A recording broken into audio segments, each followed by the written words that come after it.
দেশ বাঁচায় মানুষ বাঁচায় কর্তৃক আজকের আয়োজিত এবং এই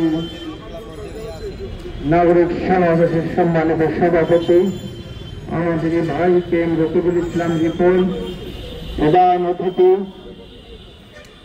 বাংলাদেশ জাতীয় সংসদের চিফ হুইপ এবং পুলিশের নির্যাতিত এবং রাজপথের লড়াকু সৈনিক জননেতা জনাব জয়নুল আবেদিন ফারুক, যাত্রার সভাপতি রাশেদ প্রধান সহ অন্যান্য নেতৃবৃন্দকে আমি সংক্ষিপ্ত এবং সবাইকে শ্রদ্ধা জানিয়ে আমি দুইটি কথা বলে শেষ করব।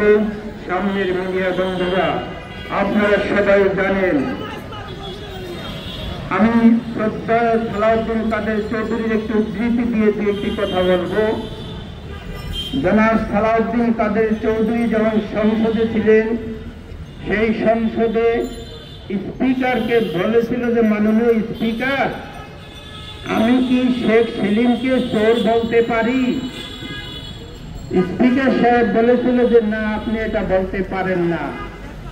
তখন সালাউদ্দিন কাদের সাহেব বলেছিল, ঠিক আছে মাননীয় স্পিকার, আমি এই শেখ সেলিমকে আপনি বলার পরে আমি চোর বললাম না। তার মানে কি? শেখ সেলিম এবং শেখ পরিবার সত্যিকারের চোর, সত্যিকারের ডাকাত, সেটা ওই দিন প্রমাণিত হয়েছে। আমাদের দেশের সার্বভৌমত্ব, যেখানে 300 আসনে নেতৃবৃন্দ আইন পাশ করে ওই সংসদে, আজকে সেই প্রতিবাদী কণ্ঠস্বর সালাউদ্দিন কাদেরকে বিনা অপরাধে ওই ভারতের প্রেসক্রিপশনে ভারতের নিয়োগকৃত প্রধানমন্ত্রী ফ্যাসিস্ট শেখ হাসিনা কর্তৃক ফাঁসি দেওয়া হয়েছে। প্রিয় বন্ধুরা, ইতিহাস বলতে গেলে চলবে না। আজকে সেই ফ্যাসিস্ট শেখ হাসিনা ভারতেরই প্রোডাক্ট এবং আওয়ামী লীগ শেখ পরিবার ছিল শুধু ভারতেরই একটি অন্যতম প্রোডাক্ট, যেই প্রোডাক্ট এখন বাংলাদেশ থেকে পালিয়ে গিয়ে ওই ভারতে অবস্থান করছে। 1971 সালে সেই একই অবস্থা ছিল। জনাব জয়নুল আবেদিন ফারুক ভাই আছেন এখানে, জীবনের হুমকি নিয়ে ঝুঁকি নিয়ে সশস্ত্র অবস্থায় মুক্তিযুদ্ধ করেছেন। কিন্তু তখনকার আওয়ামী লীগের নেতৃবৃন্দ ওই ভারতে থেকে তখন তারা হোটেলে আরামায়েশ করেছে এবং ট্রেনিং এর নামে তারা ট্রেনিং নিয়েছে, কিন্তু কোথাও মুক্তিযোদ্ধা করে নাই।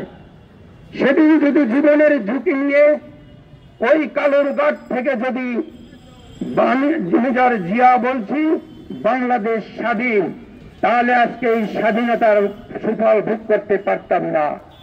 আমি শুধু সংক্ষিপ্ত কথা বলে এখানেই শেষ করব। আজকে আমি বাংলাদেশের পক্ষ থেকে শেখ মোদী সাহেব অনেক হয়েছে, 15 বছর তো আপনারা যা চেয়েছেন তার চেয়েও বেশি পেয়েছেন, জামাই বউয়ের মতো আদর করেছেন। কিন্তু আপনারা আজকে থেকে 5ই আগস্টের পর থেকে এগুলো বন্ধ করেন। মোদী সাহেব, এইটা লাল সবুজের রক্তের বিনিময়ে কেনা একটি বাংলাদেশ, যে বাংলাদেশ করতে 2 লক্ষ শহীদ তাজা রক্তের বিনিময়ে আমরা এটা উজ্জিত হয়েছে, মা বোনের সম্ভ্রম হানির বিনিময়ে হয়েছে, অনেক হয়েছে। আপনারা ক্ষান্ত দেন, আমাদের দেশকে আমাদের মতো করতে দেন। আগামীতে এই বিপ্লবী সরকার গঠিত হয়েছে একটি নির্বাচনের মাধ্যমে। জনগণের যে নির্বাচন ভোট দেবে, সেই ভোটের মাধ্যমে যে সরকার আসবে, সেই সরকার বাংলাদেশ পরিচালিত হবে। সেখানে যদি ন্যায্যতার ভিত্তিতে, জনতার ভিত্তিতে যদি প্রতিবেশী দেশ হিসাবে যদি আপনারা আমাদের সাথে থাকতে পারেন, অবশ্যই আমরা স্বাগতম জানাবো। রাষ্ট্রনায়ক যদি জনাব তারেক রহমান যদি এদেশে রাষ্ট্রনায়কের ভূমিকা পালন করতে পারে, তাহলে এই রাষ্ট্রনায়ক হবে আমাদের দেশ করার রাষ্ট্রনায়ক। শহীদ প্রেসিডেন্ট জিয়াউর রহমানের আদর্শের সৈনিক, তার সহযোদ্ধা, তার পুত্র সন্তান হবে আগামী দিনের রাষ্ট্রনায়ক। এই রাষ্ট্রনায়কের যদি পারেন সমতার ভিত্তিতে বন্ধু রাষ্ট্র হিসাবে এখানে আপনাদের বন্ধুত্ব দেখানোর জন্য। প্রিয় বন্ধুরা, সময় সংক্ষিপ্ত কারণে আবার আমি সবাইকে আহ্বান জানাবো, ওই ভারতের কসাই নদীকে আর আমরা এইখানে কোনোভাবে তাদের ষড়যন্ত্র করতে দেওয়া হবে না। এবং এই ষড়যন্ত্রের প্রধান হতে হচ্ছে শেখ হাসিনাকে বর্তমান বিপ্লবী সরকার ধরে এনে এখানে আইনের কাছে সমর্থ করতে হবে। এবং যারা প্রতিবাদী ছিল, এই প্রতিবাদী যাদেরকে বিনা অপরাধে ফাঁসি দিয়েছে, এই প্রচলিত আইনে ওই শেখ হাসিনাকে ফাঁসি দিতে হবে। সবাইকে ধন্যবাদ।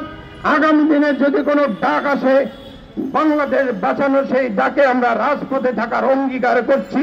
সবাইকে ধন্যবাদ। বাংলাদেশ জিন্দাবাদ।